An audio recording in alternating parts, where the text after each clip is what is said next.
systems that all work together. Every action that you take in New World has a reward to it. The most basic form of player progression is leveling your character. Every time you level up, you get points to put into your attributes. Second one is weapon mastery. The more I use my weapon, the better I get with that weapon. I can assign points to give me weapon abilities. The third one is our trade skill progression. Whether I'm a gatherer or I'm a blacksmith, the more I do that thing, the better at it I get. The fourth one is territory standing. Just by playing in a territory, you'll gain territory standing, which gives you access to bonuses like increased experience, reduced fees, and houses.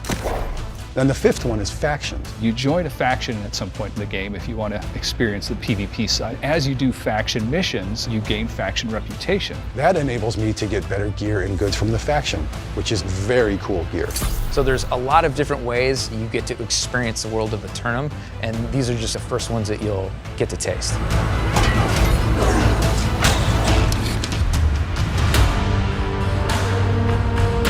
We really wanted to have a deep crafting system in New World. Everything in the game supports it in one way or another. As you craft in New World, you become stronger and stronger in crafting. And when it comes time to craft a sword, you're going to start out just being happy to get something slightly better than the basic sword. One of the things you eventually can do is add perks to the weapons. And those different reagents come from the different gathering skills. So expert gatherers will be a source of these rare resources that craftsmen need to craft these special perks onto their items. These bonuses can range from increased damage, reduced weight, or even imbuing the weapon with elemental power. There are several ingredients that you can use that sort of push the direction of like what perks you're gonna roll. Later on, perks are going to be things like the sword deals extra fire damage and actually is emitting fire as you wield it. Weapons can also have gem slots, and you can take gems that you find out in the world and slot them into the weapon to add even more additional effects. Crafting weapons and armor gives you an outlet to where if I'm not finding drops, but I do discover a recipe, I can try to craft items that really suit my playstyle and are very unique. Between perks, gems, and the crafting skill families, you have massive amounts of control over your crafts. Depending on the time you want to spend in it, you can become the best craftsman on the server.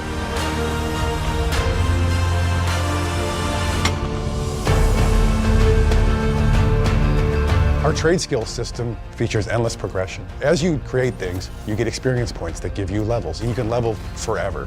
When you start to pursue a crafting trade skill, you'll start as a total novice. You'll begin by crafting the most basic of things. For an armorer, it'll be boots. For a weaponsmith, it'll be a basic iron longsword. As you improve, you'll unlock more recipes, and the recipes will begin to have higher quality outcomes. In general, the things that you're crafting are better than they were before. We have a lot of different trade skills: armor smithing, weaponsmithing, cooking, and a whole bunch more. Let's say you're a level 10 armor smither. You can make an iron breastplate, which is pretty cool. If you're a level 40 armor smithing, you can maybe make a steel breastplate. Maybe if you're a level 100, you can make a star metal breastplate, which of course requires you to have cooler and better ingredients. This is one of our many progression systems inside of New World.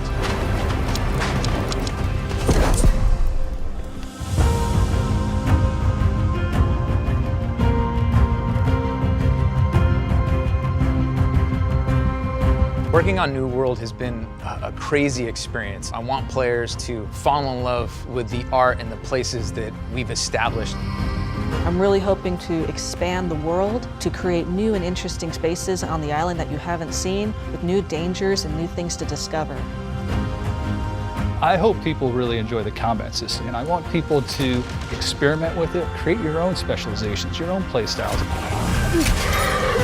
Every type of player can find something that they enjoy doing, whether they want to be a crafter or an explorer or a war hero.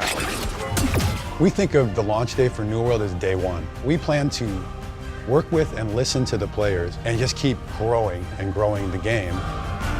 There's so much to do in the world, but we want to continue adding more and more. We just cannot wait to get everyone in the world playing the game.